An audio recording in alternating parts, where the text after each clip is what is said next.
Greetings to the world. How's everybody doing out there? Hey, this is Cam, and this is still the Real Resilience Talk. We're talking to you from the great country of Japan. We're overseas right now, and we're going to talk about this here subject and try to get honest and real about the subject of resilience and what it means to us. How can we maintain it? How can we build it? How can we sustain it? And I got an awesome guest here today with us, Mr. Eric. You want to go ahead and introduce yourself, sir? Yeah, thanks, Cam, for having me on. Eric, as you said, looking forward to talking about some resiliency today. That's what I'm talking about. And we're going to get into it. I do want to say off the top, for anybody out there listening, that please understand that we are just humans, Americans at that in most cases, but sometimes not, expressing ourselves in an honest way. We do not represent any official organization. We do not speak on behalf of the DOD. Sometimes we're active duty on here. Sometimes we happen to be retirees or we happen to serve or some capacity, but we're just human beings speaking from our perspective, embracing, sponsored by, and inspired by our First Amendment. And we're going to get into all of that today, so I appreciate you listening. We're going to get into it. What's resilience to me? Hey, to be able to endure, to be able to keep moving forward when things don't go the way that you planned. Doesn't mean you won't have pain. It just means that when pain comes your way, it doesn't disable or impair you beyond everything. So we're going to get into that, and I'm just going to cut the music real quick. Second Winds by Monchichi Rex. Uncle Rex, thank you for the track. But now I'm going to turn it over to my man right here because y'all have heard enough from me. So I'm going to just shut up, and I have a very, very credible and incredible human in front of me right now that is a servant to his fellow human. So, Mr. Eric, how you doing? Doing great, man. Appreciate you asking. Oh, always. I think I already asked you, so that was kind of redundant. I apologize. Still doing all right. Social etiquette. You got to do pulse check. You got to check in on each other, right? We got to always check in on each other. But speaking on the subject of resilience, boss, I know that you deal with that a whole lot, that subject, that content. But off the bat, what is it to you? Yeah, resilience, right? I guess I should have anticipated that. I've heard it said, ability to take a hit, get back up, ability to bounce back. And I think all those are pretty accurate. I think it's just, continually raising your threshold of quit and kind of where you're at when those things happen, because we will take hits, and they're all in, different forms. Sometimes it's physically, mentally, spiritually, emotionally, all those different ways. So just taking the hit, getting back up, all the ways. A lot of other better people have said it before me, but I think ultimately raising your threshold of quit is kind of how I've seen it personally. So you say your threshold of quit. So I'm slow, and I might not be the only one out there that might not get it. But when you say your threshold of quit, you mean to the capacity to which the gauge or the part where your quit meter is, or I take this much hits is my quit meter. You're saying to enhance that, to be able to take more, to be able to withstand, and to raise that meter and raise that gauge. Yeah, I think that's a good kind of way to describe it. You probably know David Goggins, right? I'm sure you've read much of him. I'm sure. Boku too. Yeah, I do like him on a lot of things. There's some things he says that resonate with me, and I think the idea that he has that we all have this place where we think we get to, and that's like the end. Right. And for him, he's talked a lot about where he gets to that point. He's like, no, I can keep going. That's it. So, we have this idea of where our quit is. And I think ultimately, when we get there, having the ability to say, no, I still got some left, and keep going. Yeah. We have to build that over time. That's something that takes challenges and difficulties for us to get to, and say, you know what, I got through that. I'm still here. Yeah. And then when the next thing comes, that's a little bit harder, a little more challenging, you're able to say, I got through that stuff before. Right. Maybe something similar, different, whatever, but still hard. Yeah. I can do it again.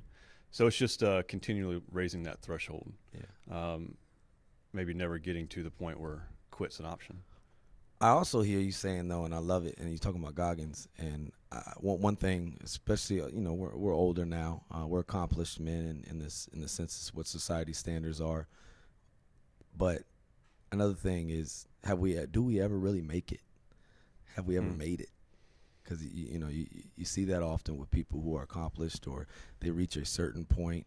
I'd argue that without reaching those spectrums of being pushed to your limits, that I think you wither a a little bit. Like we're made for that. Like no matter what background we believe in, humans are made for challenge, and we're made to withstand things. And I think if we're not having those, and we have this mentality of we've made it, it can have a very destructive outcome for us and our overall wellness, whether it's our grit, our will, our quit meter, whatever it is. I think if we're not growing, we're dying. What say you about that, sir?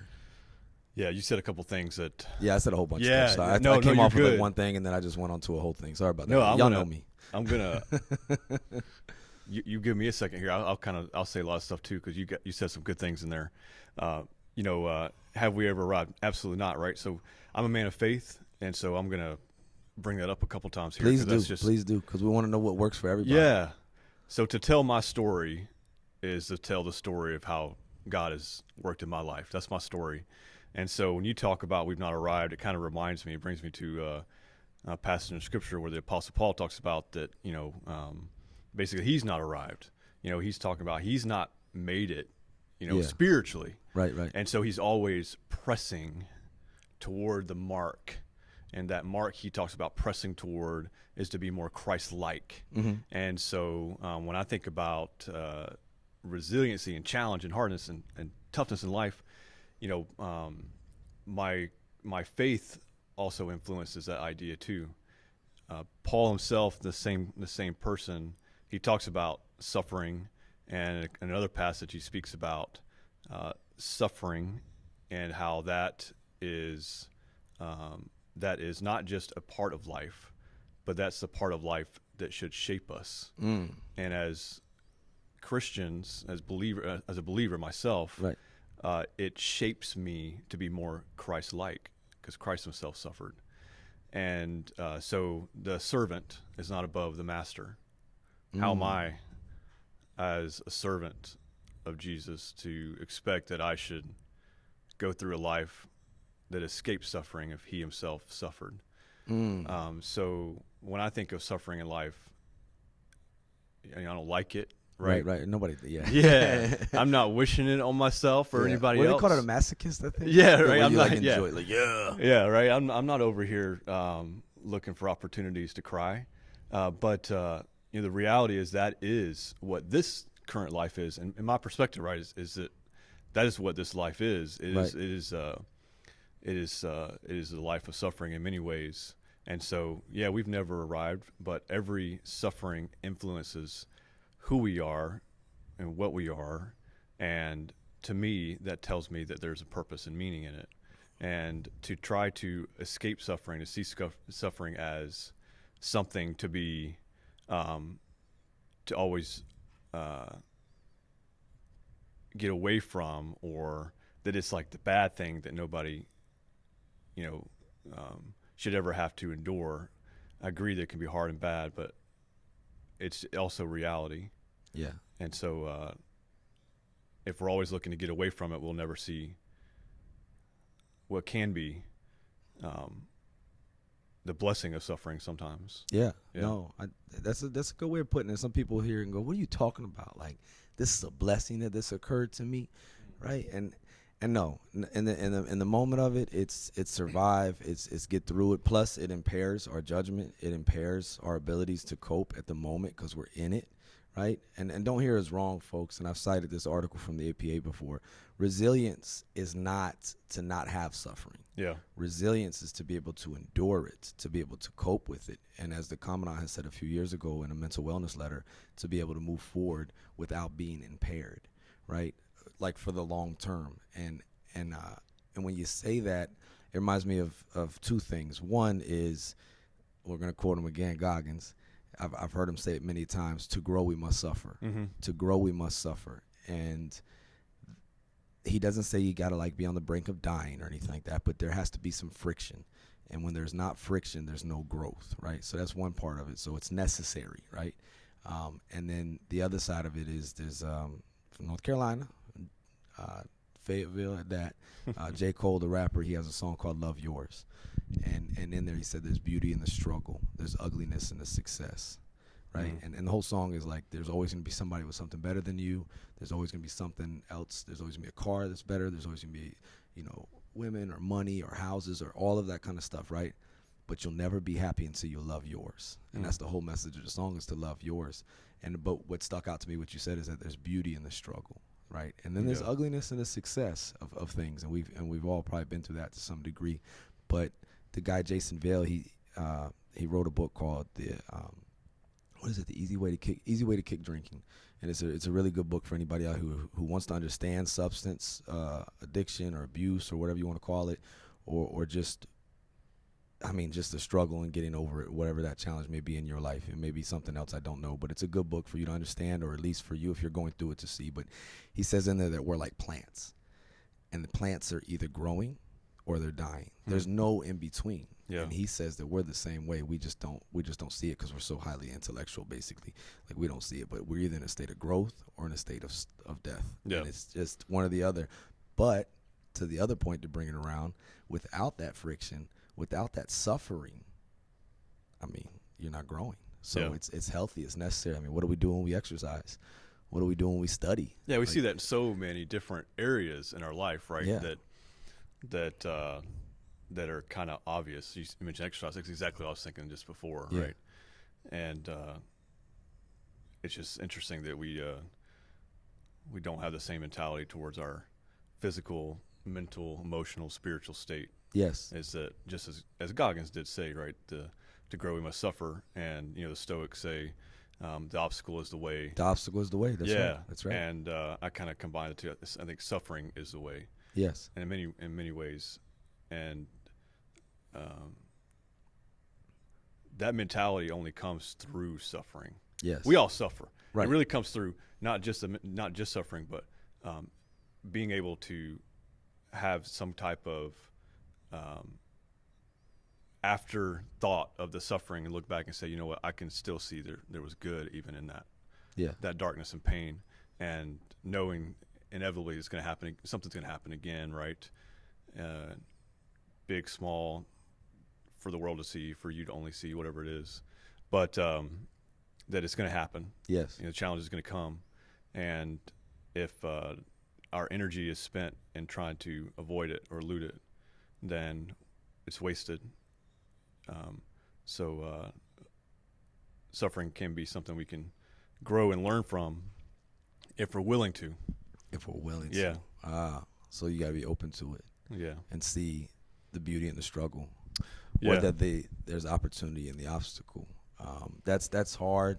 And the next time we all go through something, I guarantee you, I was telling you about a little bit of stress I've had. I'm like, I'm not in the middle of it going, oh, this is gonna make me grow. Yeah, I love this. This is great. Bring me more pain. This is what I needed. Actually, I was getting a little complacent. I was getting a little stagnant. You know what I needed? I needed this. Yeah, right? yeah. Do you think anybody's gonna start saying that? Right. You're crying, but you start laughing because it feels so good, right? Yeah, that's the thing, right? It's like in it is. Yeah, in it is not the great place, right? That's not the fun place. I'm just, my mind goes again to another portion of Scripture. Nah, please share it. Yeah, please. So the disciples were on this is probably pretty familiar to most people, even if they're not people of faith. The disciples were traveling across the Sea of Galilee. They were on this little small ship, right? A little boat, really not a ship, it's just a little boat. And they're going through and they see storms start to kind of come up, and Jesus isn't with them at the time, so they're there, and the wind and the waves are crashing, and this is where they see Jesus walking on the water to him, and Peter gets out of the boat and walks to him. Pretty well-known passage, but Jesus comes to their aid, and then it says that he stills the waters. And that little passage goes on and talks about how the disciples understood him in a way that was a little different than before. And how could you not, right?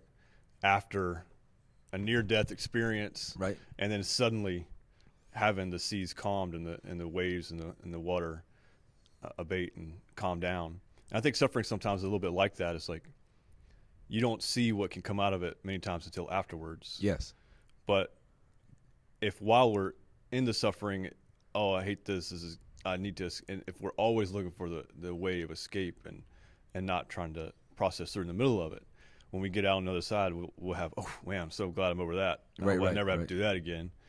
Whereas otherwise, if we begin to create and cultivate this idea that suffering is not only a normal thing, but something we can grow from, then we'll get out on the other side and we'll ask questions that sound more like, okay, what did I learn in that? Yeah. You know, we may not have all the answers to like, why did I have to suffer that way? But we can ask questions like, you know, what good did come out of that? Right. You know, so we can look back on it and ask a little bit different questions. And I think that's actually where some of the resiliency begins to build is our perspective of suffering. You mean like how we look at things? Yeah. What? So how we look at things, hold up. Yeah. I'm talking to a chaplain, to a man of God here. So how we look at things can impact the outcome? This is breaking news, everybody. Right, yeah. It's like, tell me more. Yeah. What is this? If only someone would have told us before now. Oh, my goodness. So how we look at things, our perspectives. You hear it here first, folks. You hear it. I'm being sarcastic. Yeah. Yeah, you know, I think there's a couple things that are important in that. One, I think and again, I speak as a person of faith because this is what I know and has been something that has anchored me. I think there's a couple things that are important when you consider suffering and raising your threshold of quit, right? Your resiliency is, I think there's a couple of essential kind of ingredients, if you will. Yeah. I think one of them is having something that you have present purpose and meaning in. So that's necessary. Yeah, I think that's something that's you need some necessary and important. Yeah, present purpose and meaning. Present. So in other words, PPM, everybody. I just made there you go. Yeah, I'm kind of making this up on the fly. So if it makes sense, great. I'm loving it. You know, my faith speaks to me that I have purpose and meaning here, no matter what I go through, right? No matter what challenges come, no matter what day it is, whatever it is, that I have purpose and meaning, and I think that's an essential part of what resiliency is, and so I think that's one thing you'll see about people that are resilient. They find purpose and meaning somewhere in something, right? And then I think the next thing is you got to have hope for the future. Mm-hmm. That the right here and now is not all there is. This too shall pass. Yeah. Yeah, great. I've heard you say that many times. I got to, man. Yeah, I gotta remind myself. This too shall pass, right? But I think maybe to add to that a little bit, this too shall pass, and I know there's something better ahead. Right. And you know, there's a Latin saying, memento mori. Oh, please tell listeners what that means right there. There you go. Yeah. It means that you too shall die, right? It's like you're going to die. Life's not, remember that you will die, I think is what it says. Yep. And there's a couple different examples of where that's been important in history. I think they used to whisper it to the conquering person's ear when they came back in, something like that. But where I've found it to be most helpful is back in early Christian church, when they would bury their dead, mm-hmm. they would put that symbol of the skull usually, right, or something similar on the place of their burial. And that saying, memento mori, while it was used in other historical places like the Greeks and others would use it as a reminder that you're just a mere mortal. Right, don't get the big head, right? Yeah. You can die just like the guy you just killed on the battlefield. For the Christians that put this around their graves and things, what it was a reminder to them is that yes, you will die. Yes. But that's not all there is. Right. You know, death is the doorway into what is next and what is better. And so for a Christian of that time to walk down and see that, you know, at the burial places or whatever, it was a reminder that there's something greater that we anticipate and wait for. Yeah. And so when I think of suffering and things like that, that's what helps me to get through some of those things. Is like, this is not all there is. Right. And so hope for the future, yeah, I think is an important one. And then I think the last one is, and there's probably others too, right? But just thinking through it, I think the last one is a community where you can be connected. Yes. And I think that influences the other two as well. In a way, you got to have people that are on your team that encourage you, that speak life to you, right? That because we can't do this by ourselves. And again, I go back to Scripture and I read how the body of Christ is as a family. There's many ways this is described, right? A family, a house, right? It's described, as I mentioned earlier, as a body. Yeah. I don't know about you, but when I stub my little toe, man, I feel it everywhere, know? Now you do. Yeah, and that little thing that I never think about until it's hurting, right? And so when I think about how the church is described as the body, right? When we got one of ours that are hurting, like we turn to it and we want to build it up and encouragement, sustain it, because it can't do it all by itself. And I think just practical application for everybody is like you got to have a community around you that is willing to help you through. You're not meant to do this by yourself. I'm so glad you said that. I'm so glad you said that. And there's something, I've said it before on the show, a mentor, a friend of mine, Chief Warrant Officer, she's amazing, Jenna, she used to say to everybody, no matter what their rank was, she would always say, make good choices. Like when we would depart, or I'm like, dang, but it's such sound advice, like the little choices by choices, right? But the other part of it is that move. The other part of MGC, I came up with this. So don't be trying to steal my stuff out there. I'm making on T-shirts and stuff. No, I'm just playing. You can use it if you want. But MGC, so make good choices. But then the other one is move, gratitude, and connect. And I think if you move, sometimes I'll do that thing when I feel like it. You're never going to feel like it, folks. It's just the way it is. Mood follows action. Only about 20% of the time do you really feel like doing something as far as movement or engaging with whatever the thing may be. And it doesn't have to be some David Goggins, 250-mile race or anything like that. Just get up and walk around. Just get up and move, because it can do something for you. But the other thing is gratitude. We always got something to be grateful for. But the last one is what you were talking about with connect, with community. There's a lot of people, and anytime I've been very, very down, it's when I've felt alone, disconnected. It comes to mind, I don't know if it's the right definition of it, but disenfranchised and just alone. And that sense of community, what we're doing right now has made humans obviously hurt each other in human history and stuff like that, but has brought us and propelled us to another level when we do it together. And the pain shared is pain divided. But to that person out there that doesn't feel like they have a sense of community, and I know that you are in the business of building a community for people. You are in the business of taking care of that body. What would you say to them that feel like nobody cares? Like I know, I'm confident you probably talk to people that say stuff like that. Like, nobody cares. It's just me. Like, whatever. Me against the world. F the world. The world doesn't care about me. Like, what do you say to that person? Yeah, I'll speak to two groups of people, if you will. Yeah. And answer that question first. I've been in all them groups. So yeah, right. Yeah, let me know. First group I'll speak to is the one that you specifically addressed, is the one who kind of feels like there's nobody out there that cares. Yeah. And I would say to that person that it may feel that way. It may feel that way, and that's probably based on some pretty convincing historical things that have happened with them, right? So they got some signs to point them in that direction. Yeah. And that's fair to feel it. Yeah, that's probably very valid, right? Right. We have life experiences that are drastically different than others that sometimes are hard to feel or understand. But I think we've all at some point been in a place where we just kind of felt like unwanted, right? And for some people, that experience has lasted a lot longer than others, and it's been a lot more impactful, and it's been something beyond what maybe I've ever experienced or felt. Right. For many people, right?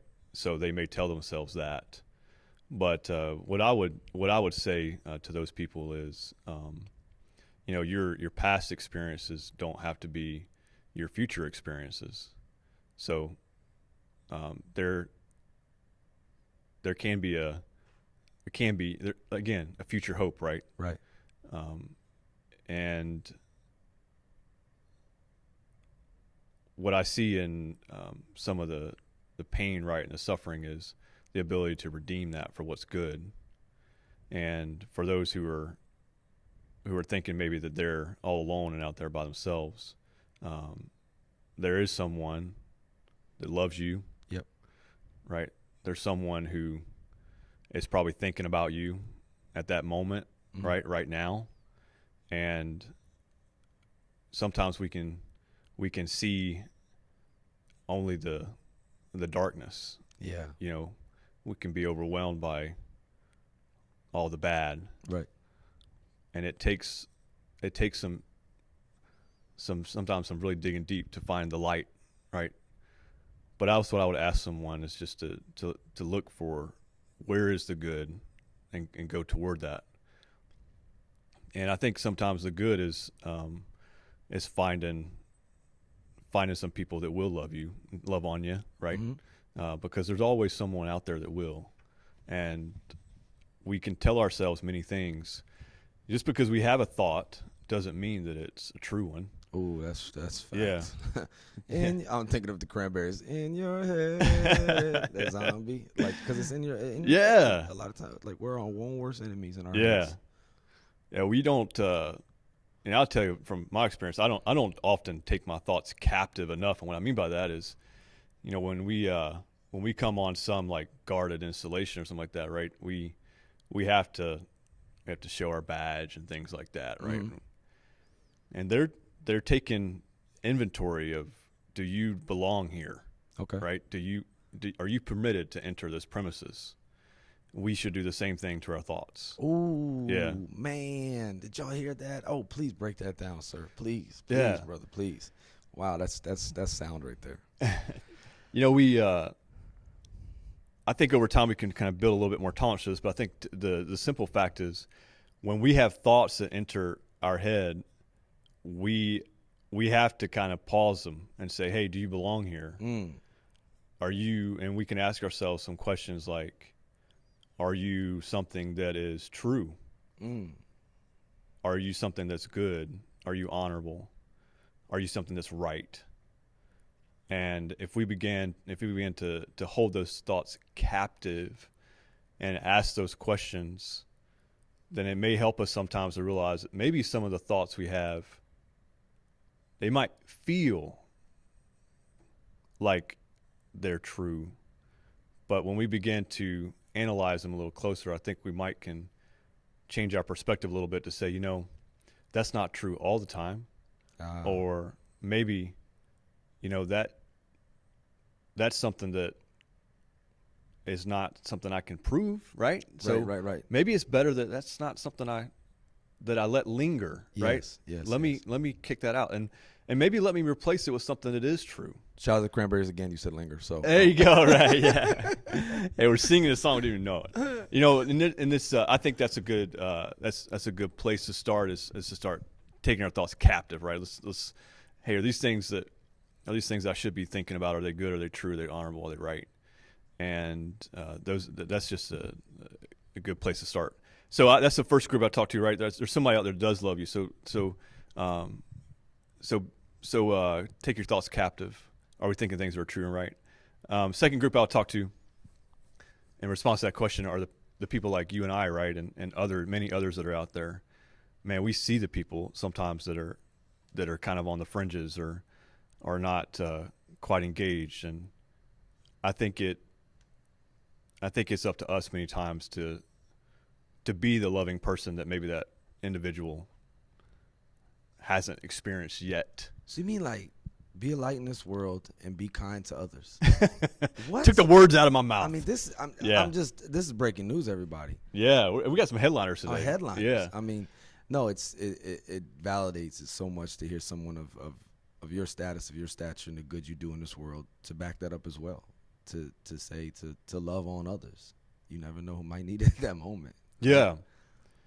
We I mean, we all suffer. We might look like we got it together, right? Oh, yes. But man, it's like sometimes we're just better at masking it, right? I don't say faking it, so I don't think that's a good word. I think masking it might be a better word. Yeah. But every single one of us going through something. Some of us sometimes it's just a little easier to see. Right. But man, we just gotta be willing to come alongside somebody and just walk with them. Yeah. You don't have to have all the answers, right? As a chaplain, there's so many times where I sit there and I don't know what to say. Right. You know, I pray and ask the Lord to help me to give words of encouragement and things like that many times, because I'm not a know-it-all. Yeah, right? yeah.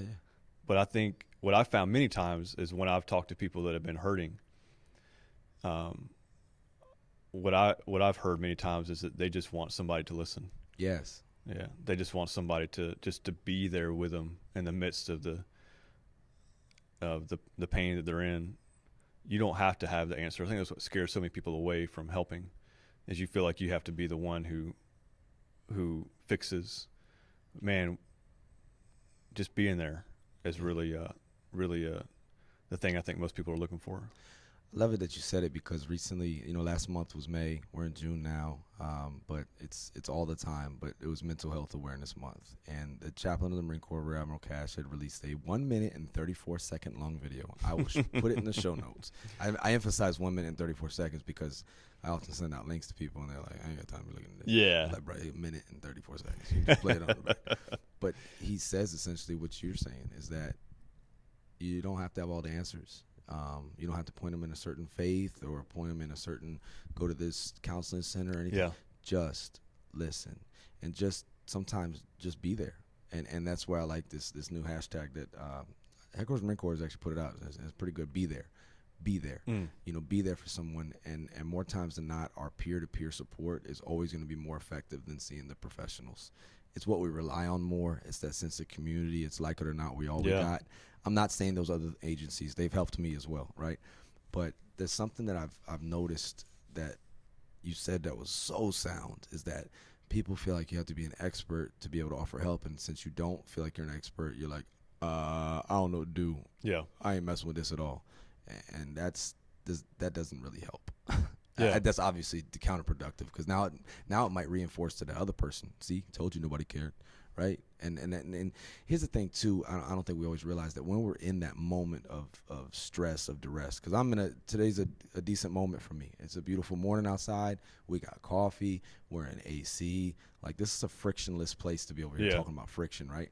And it reminds me of the quote from Dr. King where he says, "The ultimate measure of a man or a woman," is implied, but he's saying man because that's what we've always said about humans, right?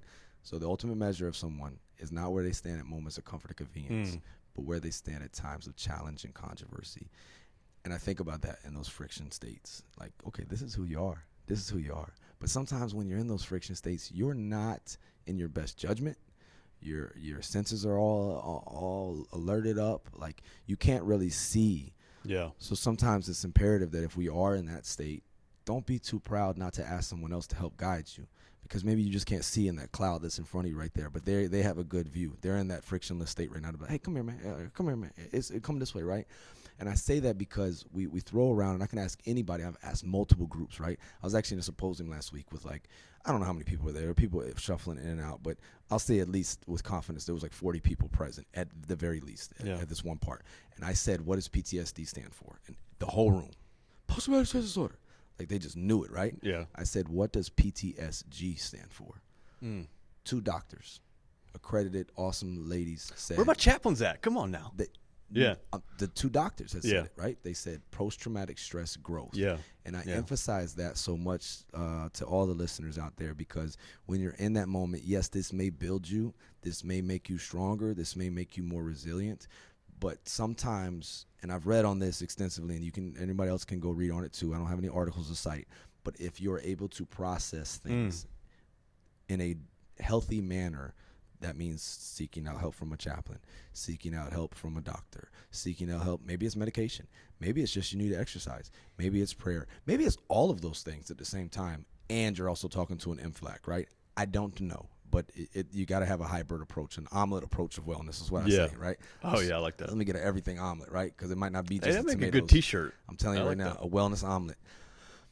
But if we're able to, during that point of stress or distress or trauma, healthfully, in a well way, reach out to those places and process it correctly or in a good manner, this could be post-traumatic stress growth instead of a disorder later on. And I think that's a lot of times where we get the D of it, we get the disorder of it, is that going through that state, we either a lot of us will numb ourselves, alcohol, substances, or just, I don't know, just escapes, right, that aren't healthy.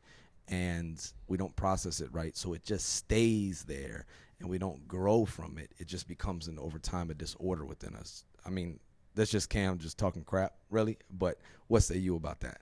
Yeah, I think that's a great thing to bring up. The fact that you can find, you have growth, right? Even after something like that. I'm just trying to incentivize seeking help, right? Like, yeah. Yeah. Yeah, it's you say it a lot too, right? One team, one fight. That mentality, which I learned last week too. That's an Army quote. Oh, is it? Hey, I'll stop using it. No, I'm joking. Right?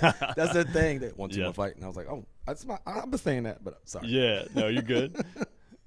Yeah, a lot of that research, the post-traumatic growth, is that, in fact, that's where on the Marine Corps side, Navy Marine Corps side, a lot of this push for the spiritual aspect of the warriors come in, right? So by spiritual you mean like going to church? Could be. Okay. Yeah. Oh, I'm being sarcastic here. Yeah. Going to church. It's really so this is kind of the Navy Marine Corps kind of definition of spirituality. It's being connected to something bigger than yourself. Wow. All right. So that can take on a lot of forms. So spiritual doesn't have to be religious, they would say. So that's not speaking for the Navy or Marine Corps, right? But just giving a little perspective on what they would publish on their sites and things like that. This idea of growth, the study of growth over the last 20 plus years or whatever, there's been some also major studies to see like what is it that how does this growth come? Where does it come from? Right? How do you suffer and then grow? And the link back to spirituality, right? Having some perspective beyond yourself, a belief in something beyond yourself, right? I would define that as God, but some people may define it as something different. Right. Is essential. So much so that the Marine Corps has their what they would define as total fitness, right? This total fitness. The four pillars of fitness. Right. And so you have the emotional, physical, social one, and then you have spiritual. So that is one of the core pillars, and the other branches all have something similar to say about the connection to spirituality and being a warrior that's prepared for battle. There's a quote by somebody I'll pull up here in a second when you talk that I'll mention, but there's a need to ask what brings growth, right, and analyze it effectively, and then say, how can we take what brings growth and give it to our service members? And that's what we've seen as this whole spirituality part. And for anybody out there, I'm sorry to cut you off, that may be civilian or non-military affiliated, like this is for you too. Like, please don't think we're speaking from our vantage point and from what we experience. But this is just good old human stuff. So I'm just hoping if anybody out there listening doesn't, because this is for everyone. So this is just what we know and what we're taking from in our service. But it may be able to serve you, and vice versa. So please, listen with an open mind, and that's always half the battle. So sorry to cut you off. I just wanted to say that for anybody who's like, oh, here we go with the military stuff. It's like, nah, man, this is just human stuff, dude. Like, yeah, good point. So outside the military part of it, there's there's been a big study out of, I think it was Duke, did a big study. The Blue Devils? Yeah, right. Aptly named, right? There's a big study. There's a couple of people that were very influential in that, and these big schools and everything. These are not just like, chaplains or pastors that wrote a couple of good papers. These are people that are in these institutions that are highly favored and respected. And the culminating work over like 20 years, they brought all of this analysis of resiliency together and what it means to grow, and across multiple disciplines, right? Not just in religious fields, but across every discipline they can find. They took all these 20 years of work and they analyzed, what does it mean for somebody to be resilient, to grow, and the common string, the thread throughout all of that was this idea of spirituality. Wow. Yeah. That's how imperative it is to have that sense. So how did you describe it when we first started? You said to give you the purpose and meaning, or the thing that is bigger than you? Yeah. So I'll define it. Yeah, please. Because people automatically hear it, right? Yeah. And I'm maybe one of them. I hear it and I go, all right, he's talking about God. You know what I mean? And right. You could be. You could very well be. And if that's it, then that's great. Yeah. But I'll be authentic to myself here, right? Because you asked in my perspective. And I can only tell you what I know to be true. Most definitely. Right? Is that what I find meaning and purpose in, what I find hope in the future, what I find a connected community in, the three things that we talked about that I think kind of bring resiliency. Those things to me have to be, or to me anyway, to me they're connected to God. Yeah. And they're connected to what I believe about who He is. Yeah. That's my anchor, right? That's the thing that when I know that I have reached the end of me, that there's so much more there. Right. And I'm not here to do this all by myself. So that just gives me so much more, umph. I don't know why, but I just, that'll raise your quit meter. Yeah, right. My threshold's a little higher because I know that it's not all on me. I'm not the center of it all, But for other people, that whole hope in something beyond yourself might be different, right? It could be a different religious perspective. It could be maybe you're hoping something bigger is a future you, right? Your future self. It could be your family. It could be the Marine Corps, your job, your people you love. It might be something else. Right. But I think that is an essential part. Yes. Of the growth part. Because then you're like a nihilist, right? Yeah. Like right. Nothing matters. That's all there is. So that's so for me, that's what that is personally. Is no, I love it. I love it. I just wanted to make sure everybody understood that it's not only something. It's the one thing we talk about in Oscar is what gets you out of bed, man. What are the things that get you out of bed? That can be a spiritual thing. It may just be going and serving in some way, in some capacity. Somebody's depending on you. That could be the spiritual thing for today. The thing that gives you the meaning. I agree with you. I think it means so much, and Dr. Viktor Frankl talked about that a whole lot. That finding the meaning in the suffering, and if anybody doesn't talk know, about it, right? Goodness, oh my goodness, 5 concentration camps, man. But one of his mentees, and I'm gonna go ahead and read her off. If you're never familiar with her work, Dr. Edith Eger, everyone. She is an amazing hero. She survived Auschwitz, and just an amazing struggle, amazing story. You can listen to the audio book, whatever. I'm not getting paid for this. I'm just telling you she has a book called The Choice and the book called The Gift, and a lot of it is around the subject of suffering and finding the meaning of it. But one of the lines she says in there, which jumps out at me and attacks me all the time, is suffering is universal, but victimhood is optional. And a lot of things try to talk to people who have been hurting or hurt is, of course we're going to suffer. Of course we're going to be wronged, or things ain't always right. Or, you might have been wronged by somebody in the church. You might have been wronged by a good source, but it was a bad actor in that situation, right? That's understandable. But the victimhood part of it, I'm not saying are you going to be a victor or a victim, right? Are you going to take this mess and make it a message and help somebody else? Because the way I've said it, and I've said it before on here, is I've come to realize and believe, and it's given meaning, we're talking about meaning, to a lot of things that I've endured in life or I've seen others endure. I don't think humans can ever do anything on their own, bro. Like, with nothing. Even the writings of Paul or the writings in the religious texts of any of these deities, right? A human wrote that. Now, God or the force behind them may have worked through them, of course, to be able to be inspired to write these things or express these things. But without human beings carrying out the action to affect other human beings and be on their level to speak their language, it wouldn't happen. So I say that because sometimes, and we can't see it in the storm. We cannot see it in the storm. I can't emphasize enough, you can't see this in the storm.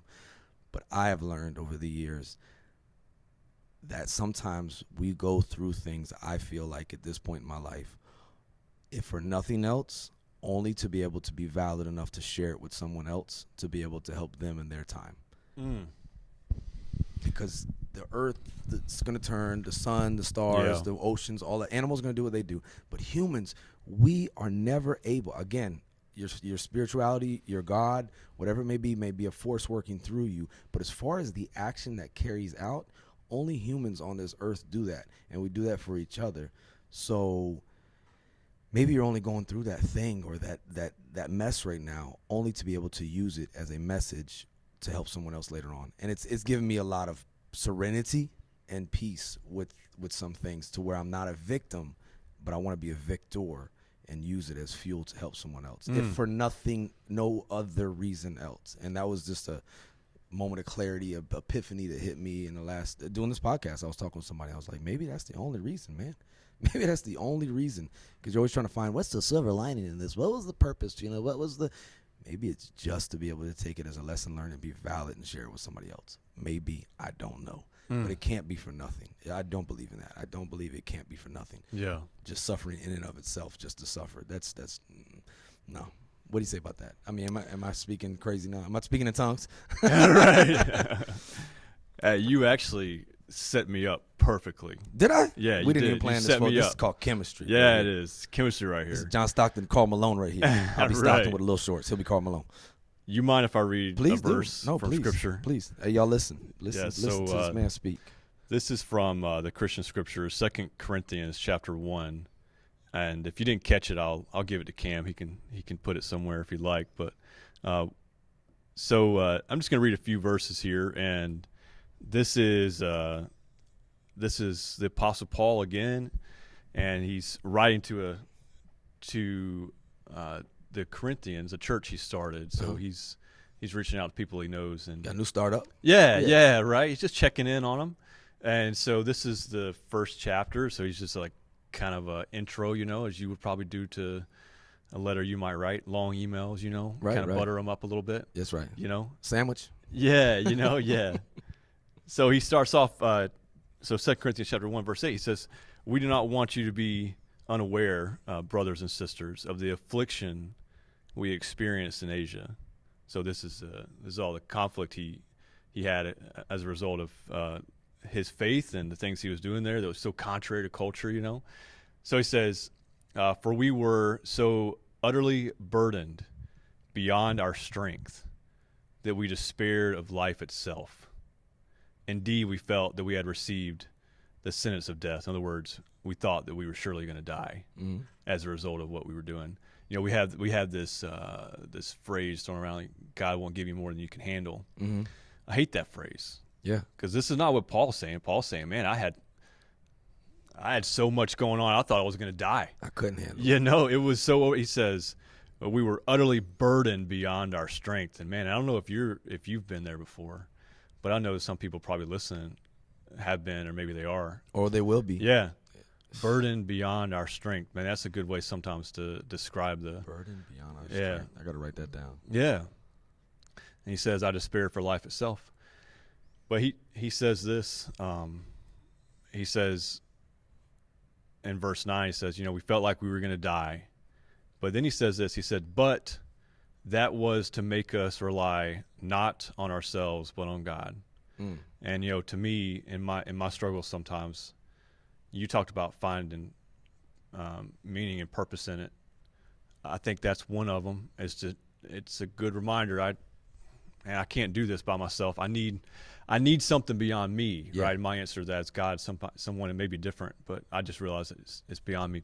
But to more directly answer your question, the context is that, as Paul wrote here, he was just describing the overwhelming nature sometimes of life. Yeah. But he says this. You talked about is there meaning in suffering, and you said that sometimes it may just be for someone else, right? Yeah. You may just go through suffering just to help somebody else.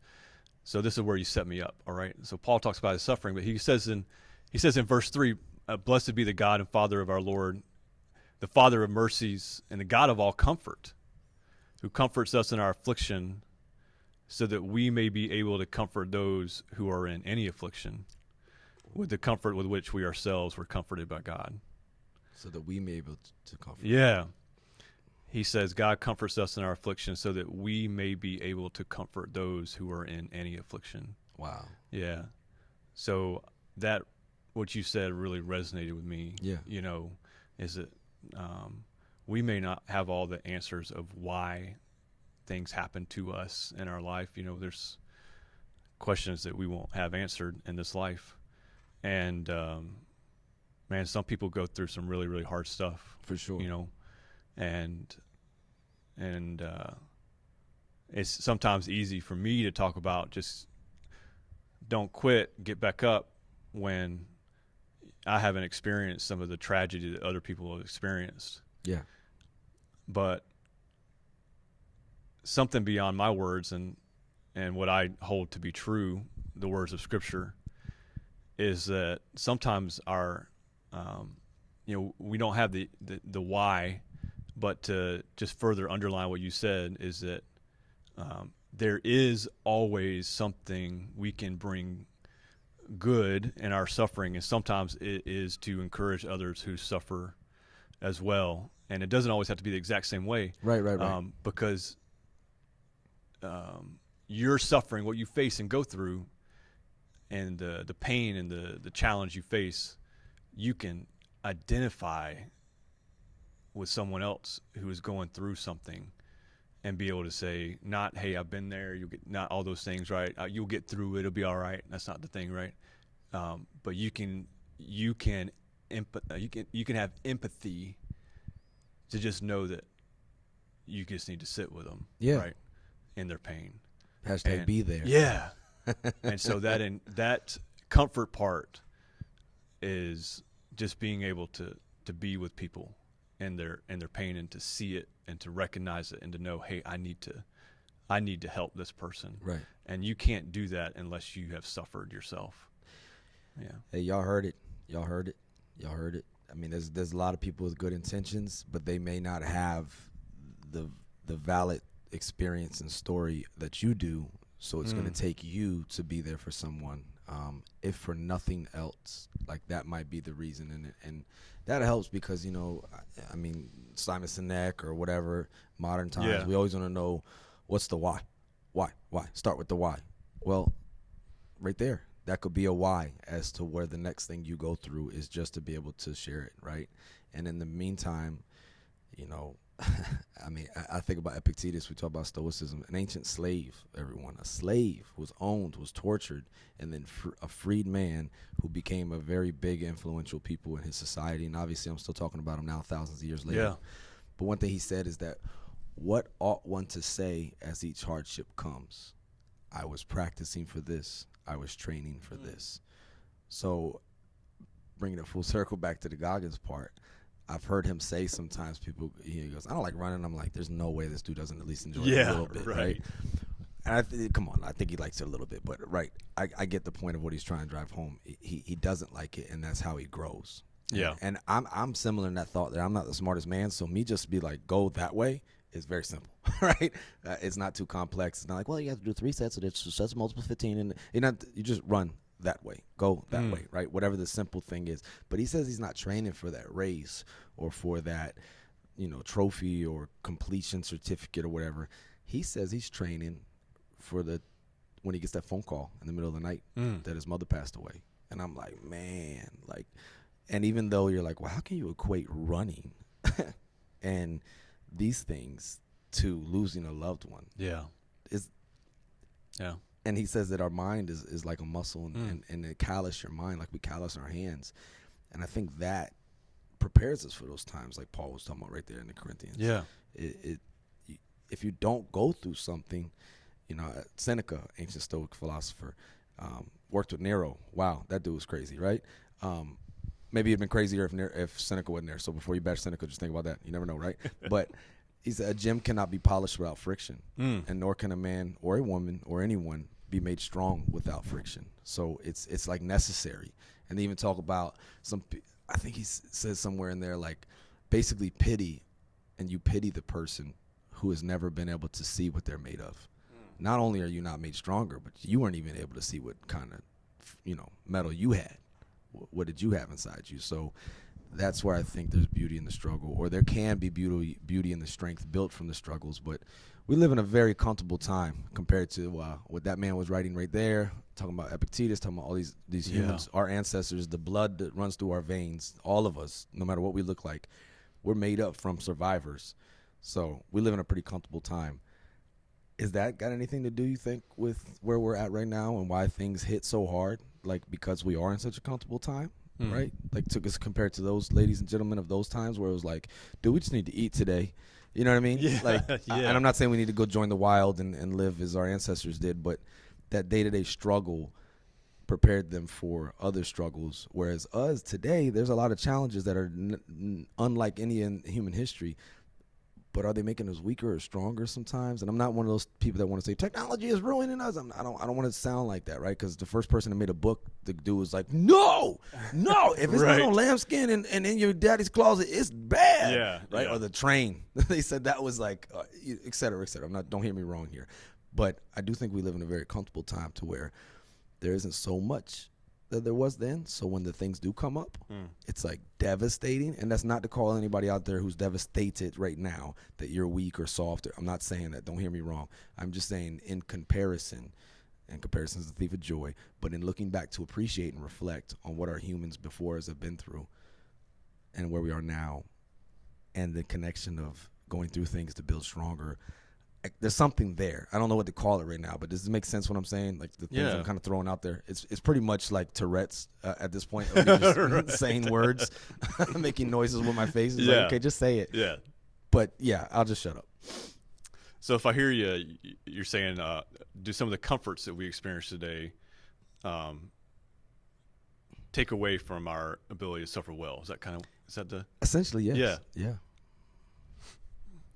I think that can be true, and I think it all kind of goes back to if we have a perspective of suffering that it's something to be avoided, then we will constantly seek comfort. So we keep seeking that comfort and avoiding though, but there's no growth. Yeah, exactly. Yeah. So right. Whoa. Yeah.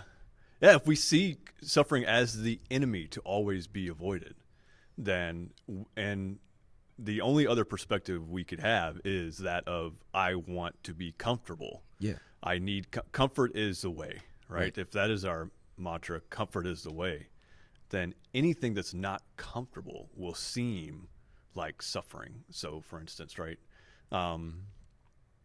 there's I've been trying to get up earlier. Just my days are too full, so I just need more time. So getting up earlier. This is in general, not specific. Yeah, just in general. You showed up here at 5:15. Yeah, so right. Good job. Yeah, that's a win for today. Like I'm a night owl. I like to stay up real late. I get a lot of great work done in the middle of the night when no one else is up. Yeah, I love to do that. But I realize that I also really like my mornings as I get older. So you can't do both. It's hard to do. You can't burn the candle at both ends. So just an example, right, is if sleep is something that is comfortable and I see getting up early as suffering, I won't do it. I'm not going to roll out of the bed. That's fair. Because I want to see the back of my eyelids more than I want my feet on the ground. Yes. And so I will avoid it. I will say, no, that's bad. But in reality, getting up early gives me more time. I get the quiet and the stillness of the morning to read, to pray, and to invest in myself, and to not have to rush, right? Man, that's so much more valuable than the back of my eyelids.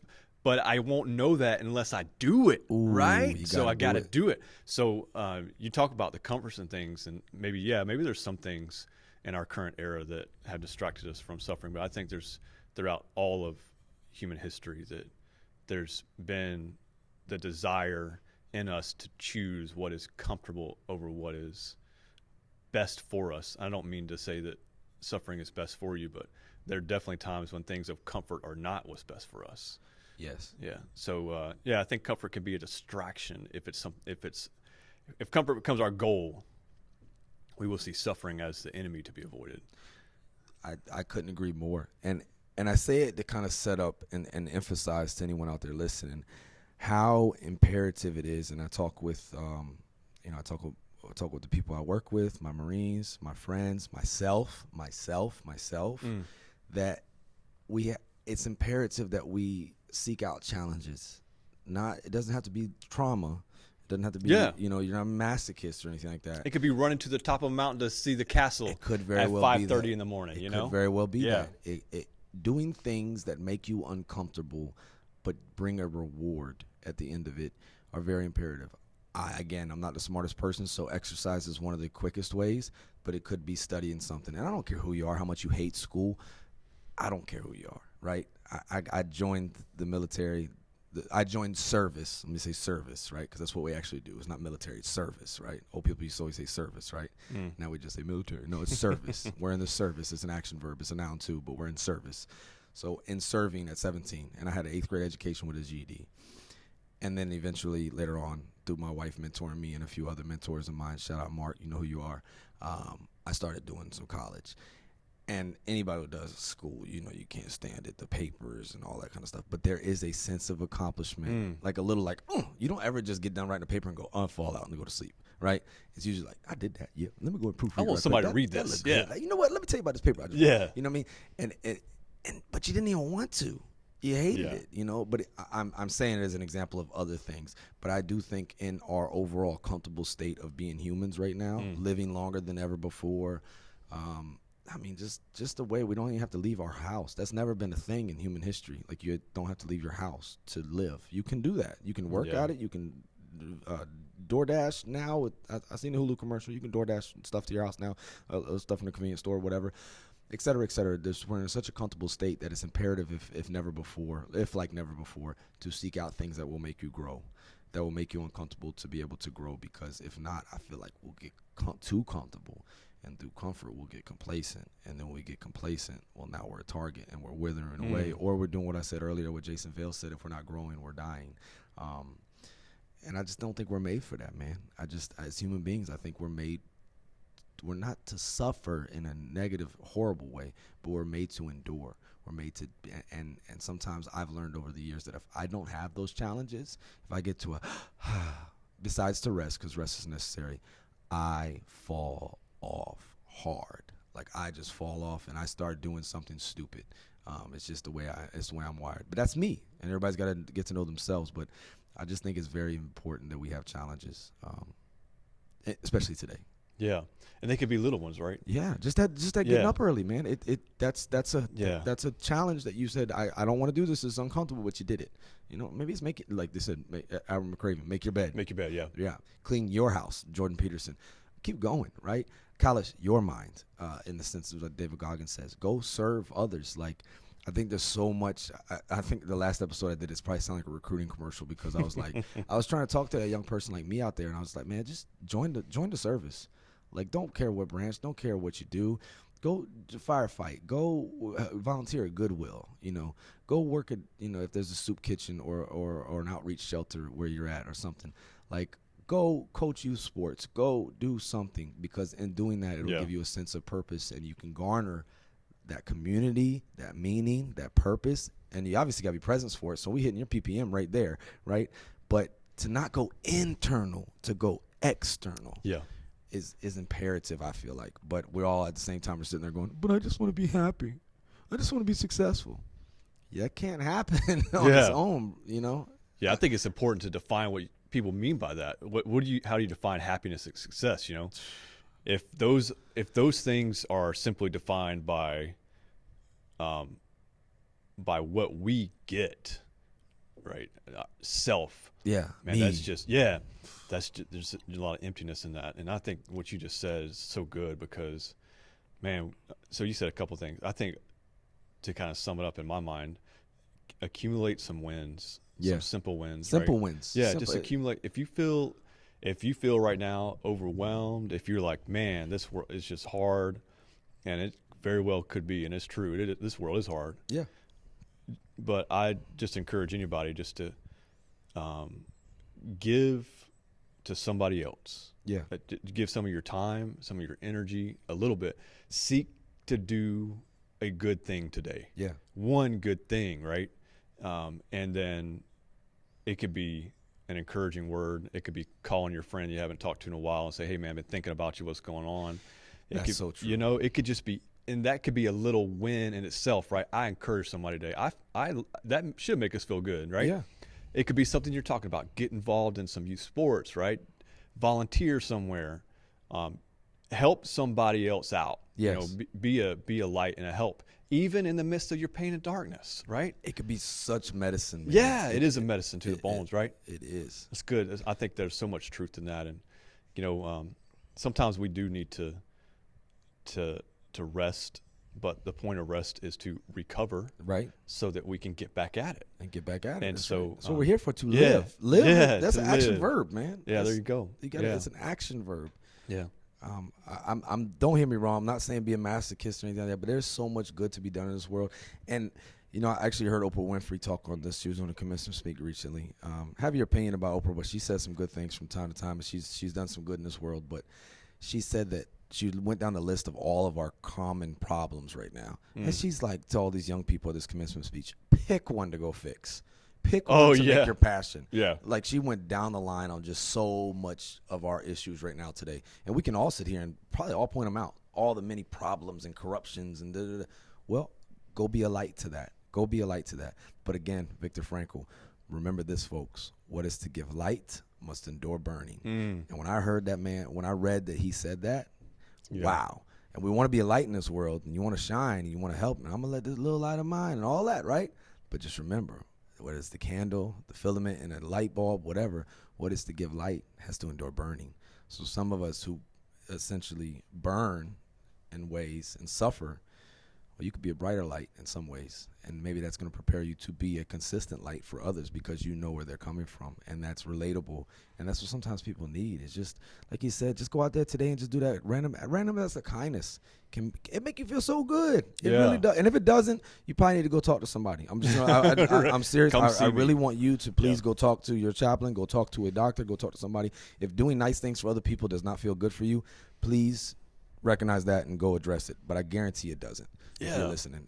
And kindness is like, man, it's such a motivator. Yeah. And it goes, and it's the motivator that works both ways. Right. Like if I am kind and good to somebody, man, that makes me feel better, and then it obviously makes them feel better. It's a gift that keeps giving. Yeah, man. You both get something off of it, but that could be the thing for you today. That could have been your only reason today for being alive was to have that moment with that person to encourage them, right?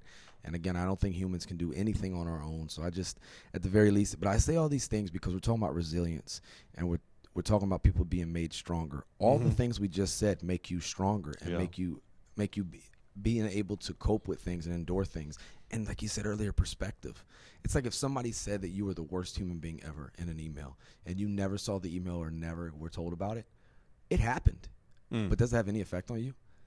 No, because and just think about how many things like that in life are like that. So I'm not saying be naive or we can just dismiss things, but at the same time, we're going to give things power by the way we think about them, by not vetting them, by not saying, let me see your ID card, thought, before you come through my gate and come into my mind and now catastrophize everything in my head because I overthink things. Because intelligence can sometimes lead to depression, right? It's because you overthink things.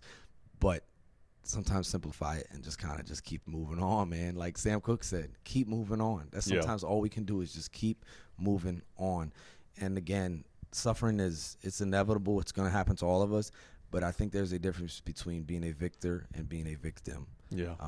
There's a lot of survivors I know of some traumatic things, and they use it to help someone else. Maybe not in that exact thing that they were traumatized in, but in another way, in another area. And it can just really be medicine for your soul. It's food for your soul. It's a spiritual experience when you go outside of yourself and help other people. And I just encourage anybody out there, try it. Just try it. You know, a lot of times, especially Americans, man, it's just us. We always want perfection. We want, in the military and Marine Corps, we want perfection right now. I want prime now. Yeah. Right?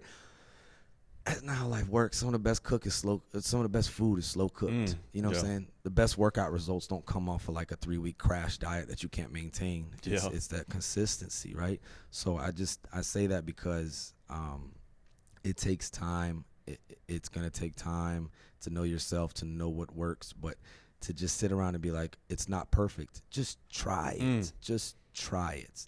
Like, don't look at things through the lens of, is this going to make everything perfect? No. Is it going to make anything worse? No? Okay, I'll try it. And it might just be that day I talked to the chaplain, but I also took my medication that day. And I also did some volunteer service that night. And I also went to open mic and read a poem. And then I also, that week, I went over to personal professional development, and I learned about budgeting. I don't know, but I don't think it's just going to be, I went and talked to the chaplain, everything's perfect. I went and talked to the doctor. They gave me medication. Everything's perfect. No. It's like even the supplements say on there, like something, I forgot what the disclaimer is, but basically you're not going to drink this protein and become Arnold Schwarzenegger. Right. With a healthy lifestyle and fitness program or something that There's says other things this you will need. supplement and enhance. This is an enhancer. This isn't the it. There's no real it. It's like a conglomerate of a cocktail of all of it, you know. I know I digress there, but I think what I'm saying makes some sense. Yeah. I'm a perfectionist, right? And and I've had to grow out of that actually. Yeah. And I don't remember who said it, but this is something that I've had to remember: is perfection is the enemy of progress. Ooh. And if we're looking for something to be perfect, it will never be. So therefore, we will always have the mentality of we're failures, we're not good enough. I think overall, you know, just to talk a little military talk real quick, is military mentality about most plans is like, get me to like 80%, you know, of figuring it out, and then we'll just go forward. I've tried to kind of shape my life around that a little bit. Yeah, I don't have to all perfect be the I don't enemy of have good enough. Yeah, I don't have to have it all figured out. You know what I'm saying? Let's just let's just make it happen and see what happens. I'm not saying to be flippant with life, but right. You just don't have to have it all figured out. And you know, lots of times I have people come in and speak to me about things, and I remind them, like, you know, our time together, we're not going to come to this sudden conclusion and I'm going to give you some advice. And just all like of a sudden, one workout will make you totally in shape, right? Yeah. So y'all hear that, right? Like, there's so many people that come one time and they go, I taught a Japanese one time, it didn't work out. Yeah. Dog, it's not going to take one time. I guarantee you it won't. Come prepared. Lower your expectations. That doesn't mean don't come, though. Yeah, or you're not going to get anything out of it, or that ain't even worth it because I ain't got 5 sessions to spare. Yes, you do. Yeah. And you might as well. What else are you going to do? Yeah. You're going to stay like you are right now? Because this is obviously the definition of insanity. You can't expect the same behavior, the same outlook, the same things you're doing, and expect different results. Yeah. You're going to keep getting what you're getting, folks. So try it. If you want to get something you never had, you have to do something you never did. You got to change your perspective. And it might just be going to talk to the chaplain more than once. But expectation management is important. They're like, I talked to him. I didn't see the Lord when I was there, and the light didn't shine on me, and everything's not made perfect. He doesn't wear a halo. I don't know what's wrong with him. What is up with this guy? Yeah. Eric, what you said you were, like, please. It's the same with all of these things, whether it's talking to a chaplain or working out or reading a book, or it takes more than one rep, y'all. Yeah. And we got to be willing to endure it. Look at babies walking, right? Just look at babies walking. Mm-hmm. They get up, they fall, they get back up. Like, but they don't even know. They're just wired as a human being. Yeah. They haven't been jaded yet. Yeah, right. Yeah. Like, to be like, oh, it doesn't make any difference. There's been no baby that's been like, you know what, walking, F that. I'm not unless they just literally can't. There's no right? adults just scooting around anywhere. Yeah. Just like, what happened with you? A lot of trauma. Just never figured this one out. Had a lot going on at that time. No, we just figured it out, right? In the midst of a lot of stress and chaos. So expectation management, people come to you and they want you to fix it all in one time. I cut you off, but I wanted to reiterate that point. No, I think you said it probably better than I could. And the baby illustration is actually another perfect segue. I was going to say is it's just one step at a time. You know, one step it's not leaping to the end state. That's not realistic. Right. It's just about taking one step forward. Yeah. And no matter where people are at today, right? We talk about people, hey, just get out and do good, volunteer, whatever. Just take one step toward it, right? Go find out what it takes to volunteer. Just show some interest. Hey, just like I said, reach out to that person. Or maybe when we were talking to somebody today and somebody's listening, man, resilience, and they're just in a hard place and it's dark, one step in a direction, right? A direction. A direction. And if it's a bad one or a good one. Yeah. Come on, folks. Yeah, Let's not act like we're that. Like we know intuitively what is a good choice and a bad choice. Yeah. So back to Jenna, make good choices. There you go. And you know what that next good choice is, and it's just one rep at a time. I heard a metaphor recently where somebody was like, you can't see, you're in the storm, you can't see the trees in front of you, everything's blocking your view. But can you see the next step? Can you look down and see the next step? Take that step. Yeah. Okay, you're in it again. Can you see the next step? Take that step.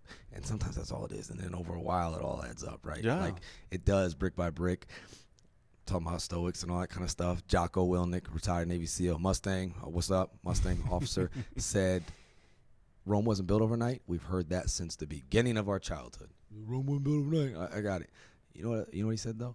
Rome also didn't fall apart overnight either. And that's something to think about. It didn't.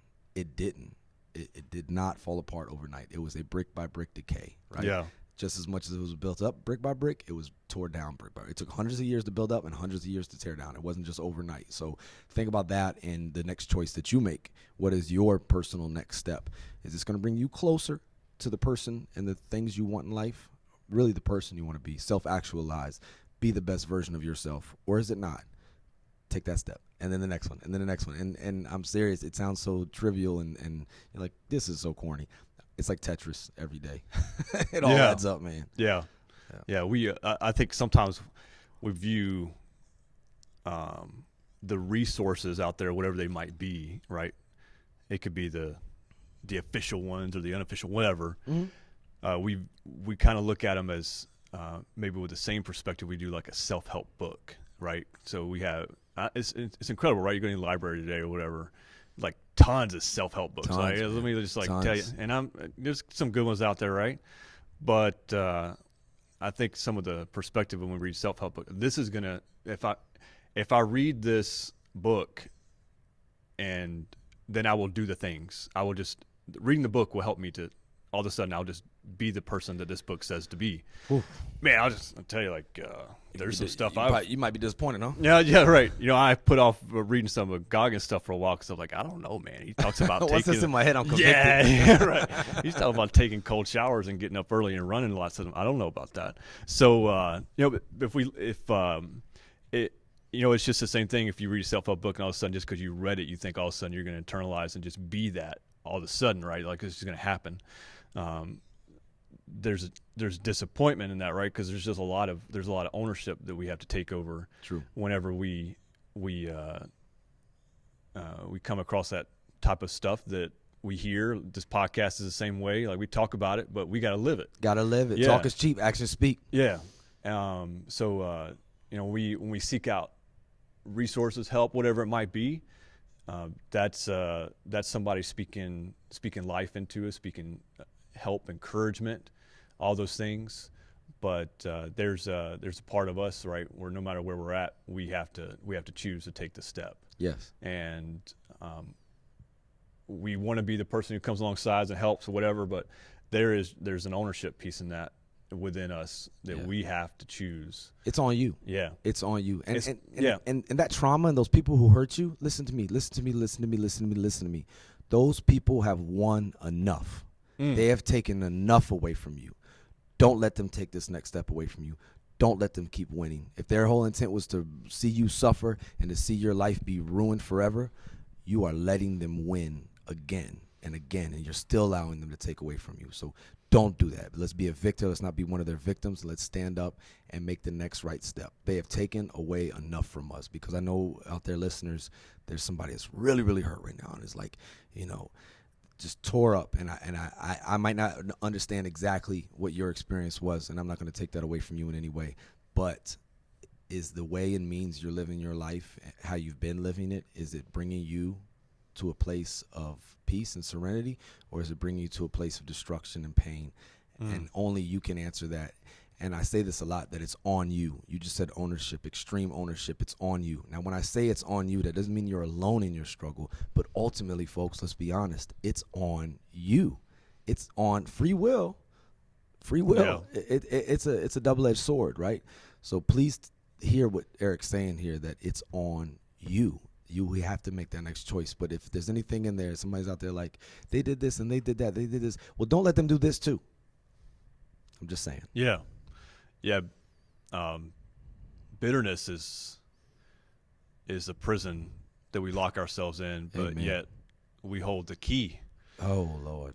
The key is forgiveness, and that's what unlocks the door of the prison we keep. Not for them, in. But for you. Yeah, yeah, for yourself. Man, yeah. that's so hard to comprehend. Yeah. Oh my goodness. And I'm telling you that Dr. Edith Eger, look her up, y'all. Y'all can listen to her on YouTube and stuff. She's been on a few podcasts, but her book, The Choice, the cover of the book, The Gift that she has, there's a book called The Choice and the Gift, is a key.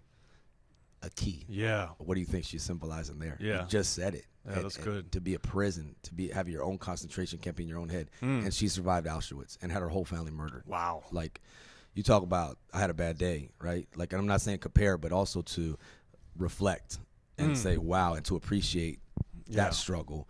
And somehow now she's a great grandmother. She actually became a counselor. And talk about goals and stuff. One part in the book, in the series, she was doing good as a counselor, working with Vietnam veterans and stuff like that. And somebody said, you should go for your doctorates. And she said, yeah, but I'll be 50 by then. And the guy said, you're going to be 50 anyway. You know what I'm saying? Yeah. So if you're putting off that one goal, like, you're Yeah. gonna turn that age anyway. She's like, yeah, but I'll be 50. And now she's like 90 something, and she's been a doctor for all these years. So Dr. Edith Eger, I'm telling you, one of my personal heroes. But there is a beauty in the struggle. But so much of what you just said, that bitter. You talk about somebody who does. I mean, would you understand if she was bitter the rest of her life? Yeah. Joseph Magdala killed her whole family, the angel of death, like that they called him, murdered and almost sexually assaulted her. You can read the book and hear the horrible details, but she could definitely be bitter. Yeah. But she's not. Yeah. And you can hear her story. I'm not going to try to tell it, but goodness gracious, she unlocked with that key her own escape from that prison, from that camp. Yeah. And that horrible. That wasn't even that long ago.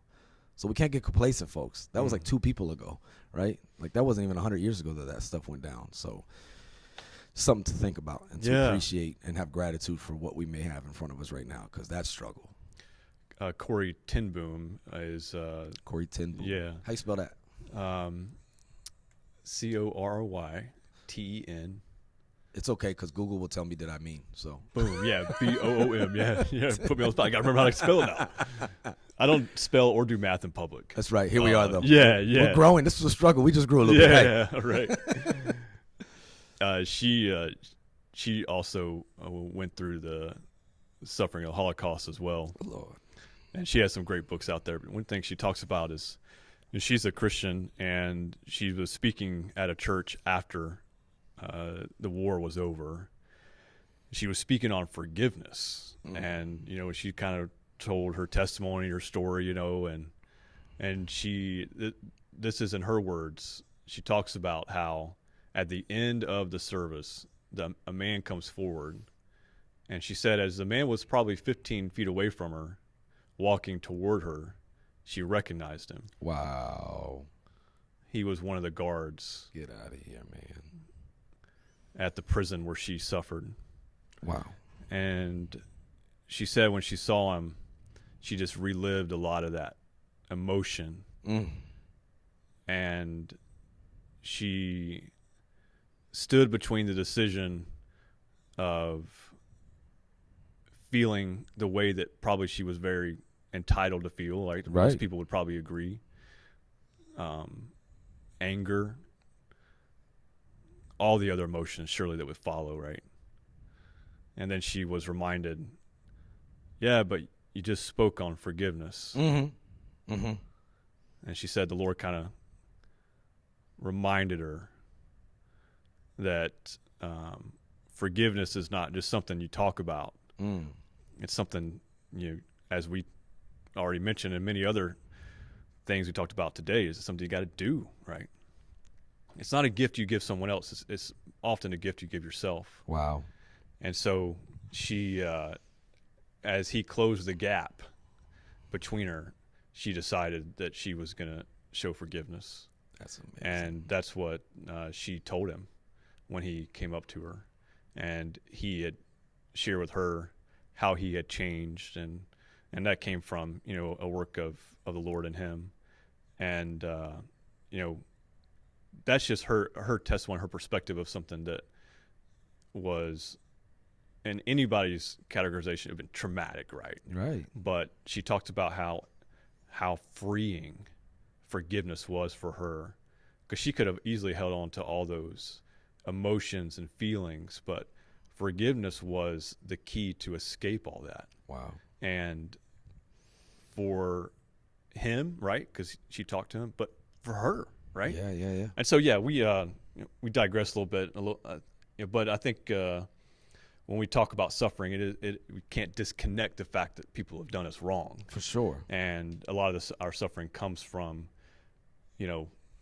things outside of our control, whatever. Yes. Sometimes it comes as a result of our own bad decisions and mistakes, and sometimes it comes as a result of other people's decisions and mistakes against us. So no matter where we're at, sometimes we even need to forgive ourselves. That's true. That's very true. Yeah, it's one of those challenging things. But I'll have to read that book. I'll add it to my stack of books that are unread. It's something. I wrote her name down too, because if I don't write it down, there's an old Chinese proverb that says the dullest pencil is sharper than my memory. So if y'all ever see me, I'm always with like a note card, index card, a little journal or something, and I got little quotes on it to brainwash me. One, in fact, talk about Holocaust survivor, Dr. Viktor Frankl said, for success like happiness cannot be pursued. It must ensue, and it only does so as the unintended side effect of one's personal dedication to a cause greater than oneself, or as the byproduct of one's surrender to a person other than oneself. So point being there is go external, folks. Go external, and however you can, whatever capacity. There's something that you've been through that someone else can learn from, or maybe there's something else out there for you to learn. And it's like Dr. Maya Angelou told her son, if you want to get a friend, be a friend, right? And there's horrible people in this world, but I am confident, and I'm sitting in front of one right now, that there are still more good people in this world than bad. We just got to come together and outnumber them, okay? Yeah, good right. people revolution, yeah. Right. But and then the other thing which you said about control, Epictetus, happiness and freedom begin with a clear understanding of one principle, and he calls us the chief task in life. Some things are within our control, some things are not. A lot of us spend, and I would say waste time on focusing and stressing things that we cannot control. Like, honestly, Mother Teresa, if you want to promote world peace, go home and love your family, right? It obviously takes more than that, folks. But as far as what we can control at the ground level, what's our next little step? Think about it. Assess it. What is it in your area? Is sitting there watching the 24-hour news network or watching whatever celebrity gossip, is that making you the you that you want to be? Or is that pulling you away from it? Is that giving you more time with your family, with your kids, with your community? Or is that taking away from it? And I'm not trying to bash those things. I'm just trying to say that a lot of them are focused on things that we have no control over. Yeah. It's just distracting. And you think about some of these influential people who live short lives but have a huge impact. Bruce Lee, he said, if you love life, don't waste time. For time is what life is made up of. Yeah. How many of us waste time? And I'm guilty of it too. So this too shall pass. So enjoy it while you got it if it's good. And if not, well, guess what? This too shall pass. But the main point of this whole entire podcast is I want everyone to understand. We've talked to many different caregivers and stakeholders out here. And I'm talking to one right now, a chaplain, right? The stereotypes that go along with that. You could listen to this whole episode back forward and everything. He's a down-to-earth man that you can just talk to. And as a human, right, that's been there, that's accredited in these areas. So don't rule out your chaplains, your religious ministry teams, wherever you're at. It doesn't matter where you're at. You could be active duty. You could be in the military. You could be working in a fire department or a police, whatever. The chaplains are there. Now, are they perfect humans? Nope. None of us are, folks. But they may just be that one that could help you or help someone else you see that's hurting. But do not suffer in silence. It is okay not to be okay. Yeah. It is okay not to be okay. But what's not okay is to ignore it, ladies and gentlemen, to ignore it to the point to where you make an irreversible decision. And that's literally what the Commandant General Neller said a few years ago, which inspired me, has reassured me, has a lot to do with what we're trying to do here, is to tell people and let them know it's okay, man. It's okay not to be okay. We're not always hitting on all cylinders. Not every moment's a comfortable, convenient moment. Sometimes it's those challenging and controversial moments that Dr. King spoke of. But don't be afraid to reach out for help, because the last thing we ever want somebody to do in their cloud of judgment is to make a permanent decision for a temporary circumstance. Make a permanent circumstance out of a temporary problem. However you want to word that. All of this is temporary. This too shall pass. So please don't make a permanent solution. And I'm talking about death by suicide. I'm talking about harming other people. I'm talking about mass shooting. I'm talking about inflicting something evil on yourself or someone else that is completely contradictory to the person that you were made to be and what you're capable of. That's not to victim blame or victim shame. That's just to say, let's push forward and take a next step in a new day and maybe help somebody else out. And maybe use this as a testimony, this test, make this mess a message, but please don't let it just die with you. Don't do that. Don't choose a permanent solution. Reach out for help. It's okay. It's okay not to be okay, but don't make a permanent decision. And there's people out there that want to help you. But guess what? As great as Eric is, as well-intentioned as I am, as well-intentioned as behavioral health is, the community counseling program, wherever you're at, your CO, whoever it may be, your sergeant major, whoever is your mentor, all of these people are well-intentioned. Your wife, your husband, but they're not mind readers. We don't know what we don't know, so help us help you at the same time. Own it, but just know that it's not just you against the world. We're here to help you, so just know that, please. I just want to always make sure that message is front and center for everyone to see that, hey, man, wellness omelet, dude. What you say about that, boss? Yeah, I'll just say, I think I can speak for all chaplains here. You don't have to be religious to come speak to a chaplain. We just want to meet you where you're at. That's right. And care for you. Because we love you as a person. As a person, man. Because you have value. Just because you're a human being. That's right. We start with that baseline. You are valuable, and you mean something, and you're worthy to be cared for and loved. And so you don't have to be religious. We just want to care for you. But I will say too, if there's anybody wondering, like, I don't know about getting help, whatever, there's this thing, I heard this and this and that. So I'm a chaplain. I'm also a human being, That's right. Headliners, right? It's like, whoa. But this is breaking news, so you're also a human. Yeah. This is crazy, folks. American citizen and you pay taxes. Yeah, right. Hey, everybody, breaking news. Yeah, I'll tell you, though, I have seen chaplains. As a chaplain, I've gone to other chaplains. I needed a chaplain. Right. Several times. I've gone to behavioral health. Yes. Right. I've gone to sessions with the counselors over there, to the docs up there, because I knew that I needed something. I needed some extra. Thank you for sharing. Yeah. That is, so a man who helps seeks help. Right. This is crazy. Yeah. But even outside of your lane of purview of profession, you sought help at the behavioral health and the mental health clinic, not just through your chaplains. Like, it wasn't just the chaplain. Yeah. So a chaplain's even saying that. Right.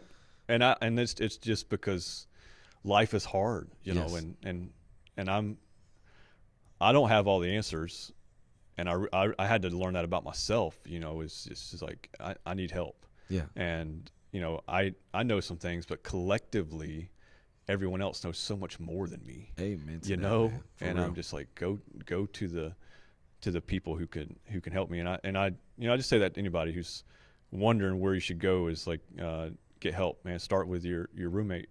Hey, that's man, right. I'm struggling. Start with your family back home. Hey, I haven't talked to you in a while, but I just want you to know this is going on. I need some help.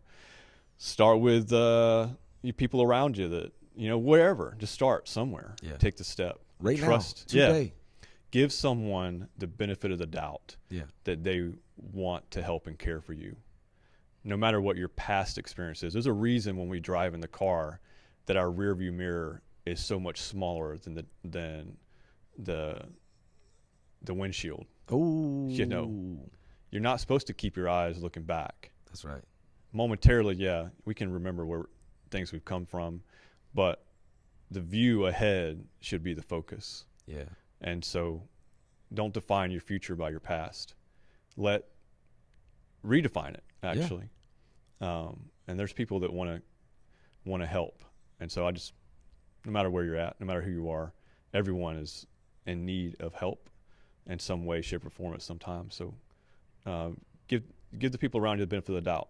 Yeah. Tell them what's going on. Share a little bit. Let them be a light in the darkness you're going through, and trust them. That's so key. That's so key. You know, it's if you've had bad experiences, well, that might be a good teacher, because be the help that you needed. Be that sergeant that you needed.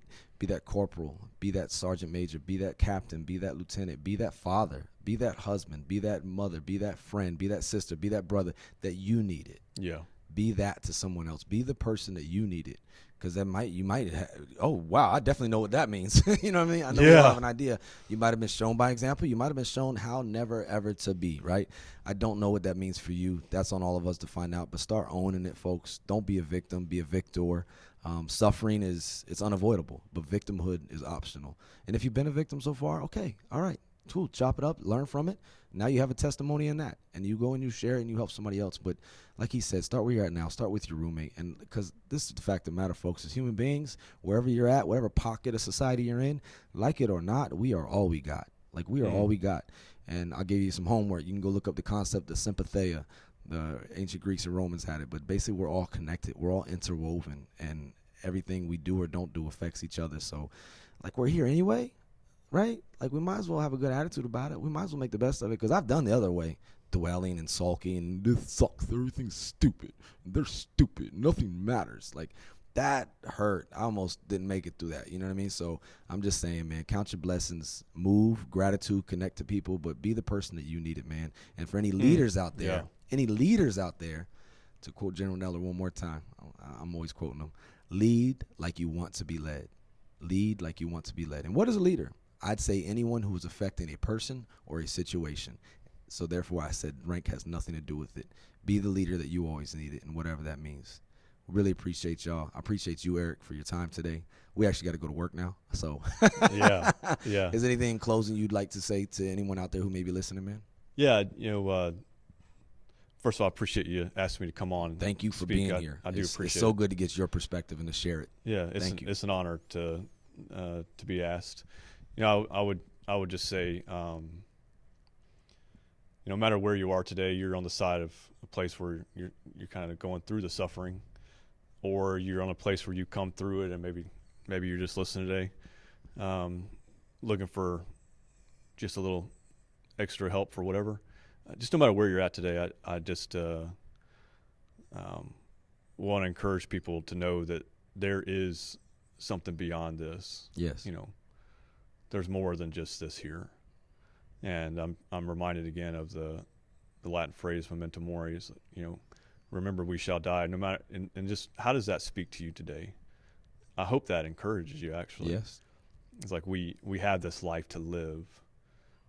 And in some essence, we talk about we're living, but in reality, we're all dying, right? Literally. How do you view that? I think about that phrase memento mori. It actually gives me some great encouragement to know that this is just not all there is, and there's something beyond this. And to remember I will die tells me that I need to take it. I need to seize the moment right now, the time I have now.